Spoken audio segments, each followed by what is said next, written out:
Welcome to Lecture 17A, two lectures in the Lecture 17 series. This lecture is entitled Line Integrals of Vector Dot Products, Definitions and Interpretation. So this is more or less background work into some of the issues that we'll be dealing with in the next couple of lectures. So the material here can be found in Reading Assignment 4, under Introduction to Reading Assignment 4 and sections 1.2 through 1.4. And the objectives of this particular lecture is to basically understand the importance of geometry and developing intuition, the graphing of vector fields, introducing you to new definitions, and integration of what we call contour integrals, which will be useful later on when we start looking at some actual physical problems in which vector calculus relationships are exploited. So the concepts and visualization skills are quite lengthy, but we'll go through each one of these in turn. And so just a reminder that this lecture introduces you to new material and is quite dense, so it is advised that you read the relevance parts of Reading Assignment 4 in parallel. All right, as usual, I'll skip this slide. This is just an overview of the slides to follow. All right, so the next thing to consider is the organization of this lecture in relationship to Reading Assignment 4 material.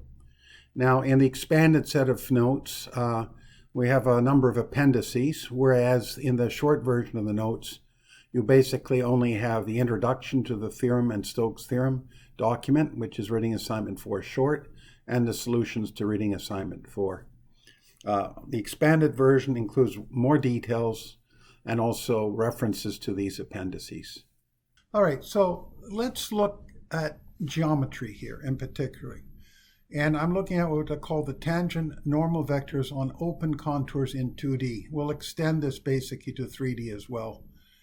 So if you look at the diagram on your far left, right, this is just a diagram of a line going between 2 points, a curved line. And then we can define a tangent vector at each point along that line. And we're going to define it as capital T ds. ds is a differential arc length. And t is a unit vector that points in a particular direction tangent to the contour at a given point on the contour. You can extend that to the 3D case. An open contour, of course, here meaning that the 2 points do not connect back to each other. And so in this case, it would be a 3D picture rather than a 2D picture. And then the third case is a normal vector in 2D, and I'm showing basically an arrow which is perpendicular to a tangent vector, tangent to the contour. And that's just n subscript s ds, ds again being the differential arc length. So I've just summarized here very quickly, the different notations. A unit vector tangent, a unit vector normal, and ds is a differential arc length. Note, the unit tangent vector t and unit normal vector ns can have two possible orientations. So for instance, you can have the tangent vector basically moving from bottom to top or from top to bottom. And similarly, the normal vector can be pointing up or can be pointing down.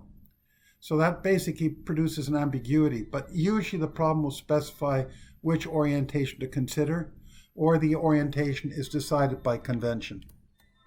So let's carry on. Let's take, again, the geometrical approach, but in this case, we'll be looking at tangent vectors on closed contours in 2D and 3D. So here, for instance, we want to make a distinction between two types of contours, one contour which is discontinuous and one contour which is continuous in terms of the contour. So if you look here, there are 4 discrete segments here that make up this closed contour.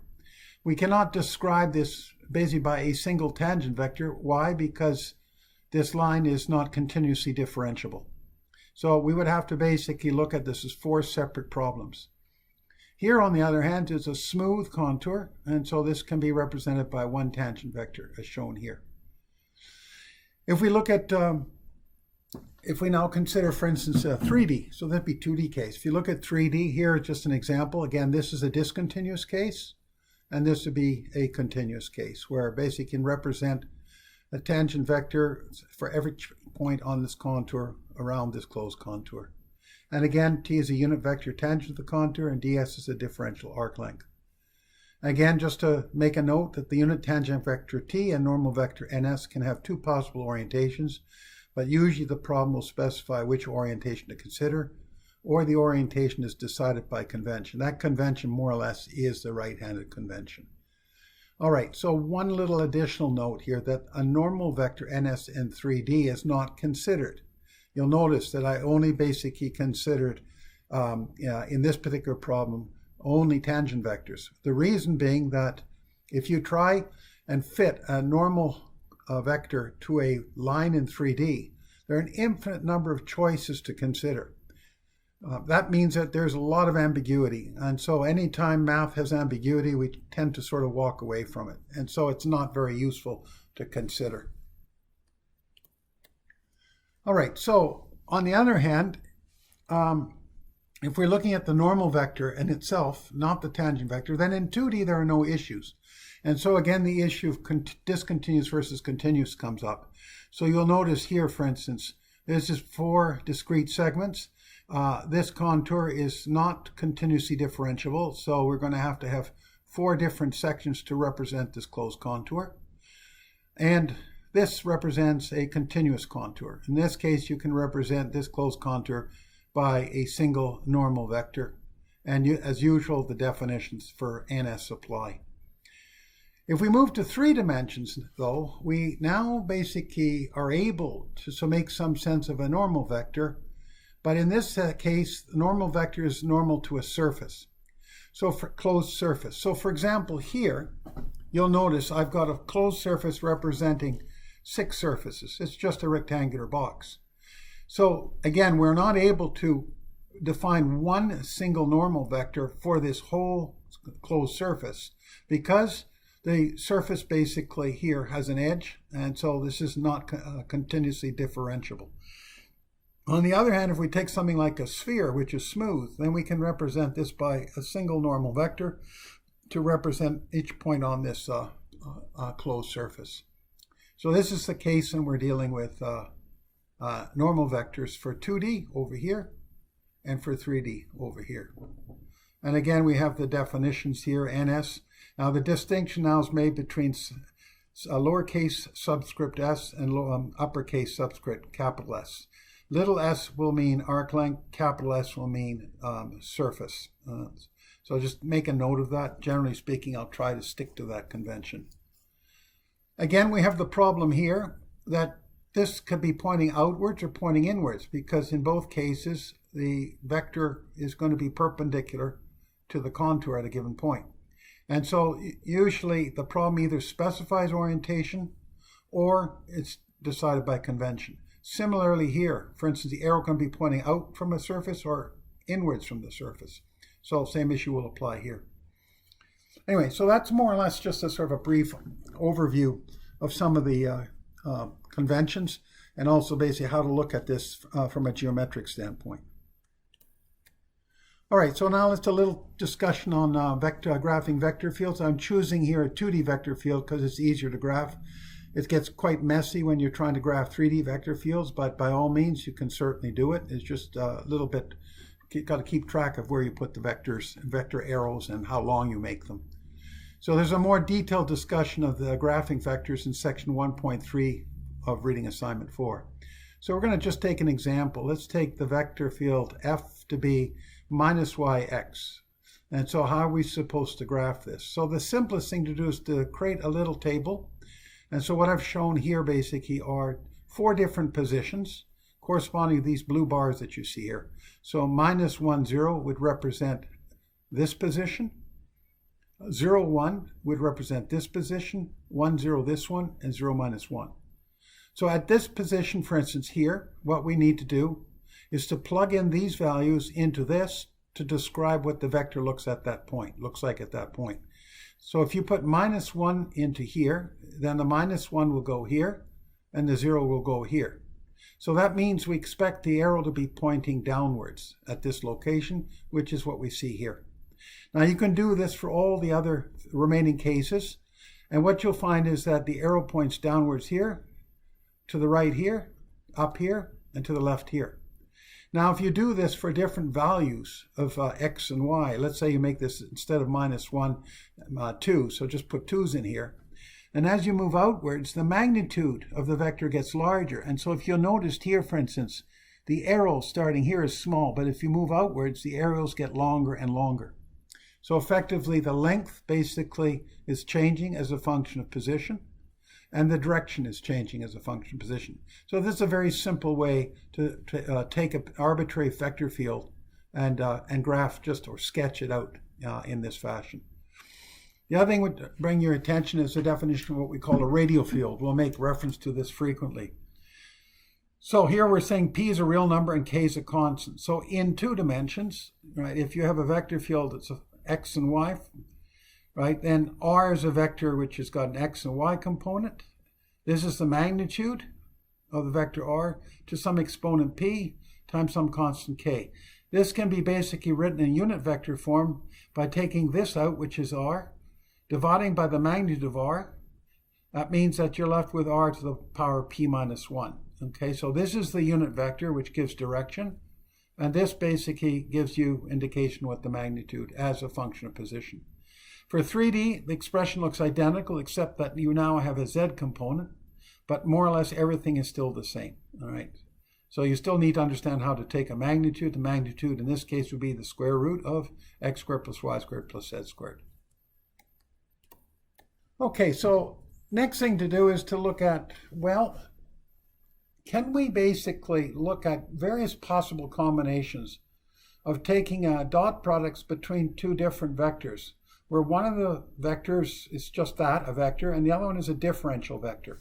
So if you look in the row here, you'll see TDS, NDS, TDS, NDS, N capital SDS, N capital SDS. So these are your differential vectors that you see here. Okay, so this is a differential length. Tangent to vectors is a differential length normal to the contour. This is a differential surface area. Differential length perpendicular to the contour. This is a differential surface area perpendicular to the surface. Same here. The only difference here is this is an open contour and this is a closed contour. This is an open contour. This is a closed contour. These would be 2D, 2D, and this is a surface in 3D. This is an open surface, whereas this would be a closed surface. Now we're going to give labels to each one of these things. If you see something like this, where you're going to integrate from an A and a B, we'll describe what all this is shortly. We're going to call this whole entity, which is a scalar, partial circulation. The textbook doesn't say it, and it has no physical meaning, but units-wise, it's still a circulation. Flux, on the other hand, doesn't matter. Flux basically can be over a small patch or over a closed surface. All right, so we can either basically, in this case, a closed contour. So this would be basically an open contour, just a small segment, and this basically would be over a closed contour. All right, so we're going to define anything involving a normal to something, dot product with a field, as flux. This whole scalar is called flux. Now this will be the definition for circulation, where you go once around a loop. In fact, when you talk about a circulation, intuitively, you talk about going around the loop. So this is the actual definition for circulation. So this is flux on a closed contour. This is flux on an open surface, and this is flux on a closed surface. So like I said, anytime you see a dot product with a normal to something, it's by definition going to be called a flux. So this is 2D or 3D, 2D, 2D or 3D, 2D, only relevant for 3D. So here are now the different definitions. ds bold is the differential arc length. It's a unit vector which is tangent to the contour times the magnitude of the arc length. Or it can also be written this way. This would be the differential surface area, a vector, which would be the unit vector that's normal to the surface times the magnitude of that differential surface area element. Also, this vector can be written like this. So this is basically ns would be the vector normal to the contour at a given position on the contour. Magnitude of differential arc length vector is this thing called ds. So now let's look at how these things typically might be used. So let's look at what we call geometrical outcomes and physical outcomes. Geometrical, where we're measuring things like area, length, and so on. So let's say we take this expression up here. We're going to be interested in more or less these four. So if I take f and let it be equal to t, okay, I'm just doing it for sake of argument, right? Then if I take this expression, substitute for f, I have the dot product between two unit vectors, so I'm just left with integrating from AB ds. What is that? That's just the length of a curved line between two points. If it's a closed contour, then this would basically be the total length or circumference, right, of the object or closed contour in question. Now the units of this, of course, would be meters. If you integrate ds, will be meters. You can also do it with the normal component. If I took f dot ns and let f be ns, the dot product between unit vectors would be 1. And you'd still end up more or less with exactly the same expression. Physically, what does it mean? It doesn't mean anything, but mathematically, it's perfectly okay to do so. Tangent vector makes more sense because you're moving in the same direction in which you're trying to measure length. In the case of the surface area, we can go through the same idea. So for instance here, if we let f be the normal to the surface, the unit vector, then the dot product between these normal vectors is 1, and you're just left with integrating over a surface. This would be over an open surface and be over a closed surface. And the units, of course, would be meters squared. So this would be for the 3D case. The circulation or partial circulation, either 2D or 3D. But when we're dealing with 2D and we're looking at flux, the flux formulation, or basically integrating, letting f be ns, then this can only apply in the 2D case. All right, let's look at it in terms of physical outputs. Let's say f represents something in particular. All right, so I've basically written out that f dot ds, this is a form of partial circulation, no physical meaning. This is circulation. And so if this is circulation, well, what are the units of f going to be? ds is units of length, right? So if the net result of this integration is circulation, then f will have to have units of circulation of circulation per meter. And this would apply in the 2D and the 3D case. On the other hand, flux, it's a little bit different. So for instance here, if we define this as being flux, as we said earlier, right, and this is length, then in 2D, flux would have units of flux per meter, flux density. So that's units of f, the flux density, be in terms of flux per meter. If you're dealing with a surface though, all right, so in this case, basically, this has units of meters squared, but this still has units of flux. That means that the flux density F will have units of flux per meter squared. Now, the moment you hear the word flux or circulation anywhere, it immediately refers to a vector property. If I just said density, like charge density, that's a scalar. But if I said charge flux density, whatever that would mean, that is a vector. Okay, so words are important here. All right, so the next thing to look at is a physical interpretation of line integral quantities. And in this case, the vector field F is replaced by some scalar coefficient times the unit tangent vector T. And this S is just symbolic. We'll basically explain what this actually looks like in real form shortly. So if we then take this partial circulation integral, replace F by lambda st, then the dot product between two unit tangent vectors that are parallel to each other will just give you 1, and so we're just this lambda sds. If we're dealing with a closed contour of the dot product between these two vectors, this being a circulation integral, then we end up basically with this expression, which would be around a closed contour. And this represents nothing more than, for instance, whatever this lambda over s is, some physical quantity, such as a mass density at a given point on a curved line segment. Its units would be, in case of mass, kilograms per meter, and if you integrate over the length of the curved line, that gives you the total mass on the curved line. Could have also used charge instead of kilograms if we're interested in the properties of charge on a curved line. So this would be for the case of 2D or 3D if we're dealing with the unit tangent vector. However, when we look at the normal vector, normal to a tangent vector, then this only has meaning in a 2D geometry. And so in this case, all we're doing is representing f now in terms of the scalar coefficient, similar to the one above, but times the unit normal vector. And so f gets replaced by lambda s n of s, but the dot product between two unit vectors that are parallel to each other equals 1, and we end up with more or less exactly the same expressions. Now, from a physical perspective, thinking in terms of a normal and relating this somehow to this problem at hand has no specific meaning. This is purely a mathematical exercise. It just shows us that if we take a vector of this form, then we end up basically with something that describes the physical properties of a curved line. Lastly, if we go to 3D and we're using a normal, then we're dealing with a normal to a surface. So in this case, we're representing the vector field F by some scalar of coefficient times the normal, unit normal vector to a surface. Replacing F in the calculation for flux would give you basically dot product between two unit vectors, which are parallel to each other. And so we end up again with a scalar coefficient ds. This sigma s now would be considered as a mass density, which would have units of kilograms per meter squared.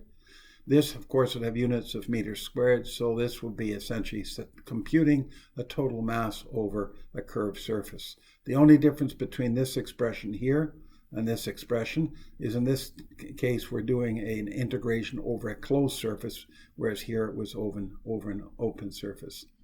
Now, in actual fact, what does lambda of s actually, what does it represent? It basically means that when we parameterize a contour in 2D, we need a parameterization variable, which means we're picking off what the charge density is at every given point on the line, defined by the variable u in this case. So there's x and y component. Similarly, if we deal with a 3D contour, then we would have an x, y, and z component, but the contour is parameterized by the variable u. If we're dealing with basically a charge density in 2 dimensions, and any type of surface area is parameterized in terms of 2 variables. These new variables are u and v, and so there'll be an x component and a y component. And if we move into 3D, the only difference is that we now introduce also a z component, as this will become an oriented surface. All right, just a sort of a general reminder then that the unit tangent vector t has more physical meaning when computing a geometrical physical property of a curve, such as the length or charge mass respectively. So our definition in terms of how we've laid things out here make it possible to use a normal unit vector ns instead of t, but don't read anything physical into it. Okay, so one other thing I'd like to mention is averages. Now that we're dealing with curved surfaces, curved lines, we're not restricting ourselves to planes anymore. Can we still use averages? The answer, of course, is yes. And so in this case, if I have a curved line, and I want to, for instance, I want to find out what is the average mass along the curved line, then this F would be the mass density, which would have been something like lambda. And I integrate that over the length of the curve and divide it by the length of the curve. That's the average of this entity that you see here. So if this, like I said, this was a mass density, this would tell you what the average mass density is. Similarly, if you're dealing with a curved surface, then basically what you'd be looking at is something here which involves, say, kilograms per meter squared, and you're basically computing the total mass on the surface and dividing by the area of the surface. So this gives you basically the average mass density. You can also do with the volume as well. In this case, basically, this would be a volume density, and this would be an average volume density. Now, there are other things you can try. For instance, here, where it's a weighted average. This would represent the mass-weighted average position for a curved surface in 2D or 3D and volume, respectively. These are color-coded. So, friends, you have a curved line, and you're trying to figure out what is the balance point. If I basically took the curved line and put my finger at a certain point along it, at what point would it be balanced? And so that x average point would be more or less telling you where the balance point is. This is assuming, of course, that the gravitational field is constant, which generally is the case when we're dealing with terrestrial problems. The problem would have to be reformulated if the force varies as a function of position, or force field as a function of position. You can also do it for something which is a curved surface. So this would be the sort of the balance point for the x component. You can also do it for volume. This would be the x balance point in the case of a volume. Now, you can also basically do the same computation for the y and z component if necessary. If it's a two-dimensional object, then you'd also have an expression for y here. If it's a three-dimensional object, you would have expression for y and z as well. So there'll be an x average, a y average, and a z average. So these are things basically that we're not going to be looking at. The mathematics is straightforward. However, a more detailed discussion of this topic is given in chapter 16.6 of the textbook, which we will not cover, nor are you responsible for it. Well, that concludes lecture 17A. Thank you for listening.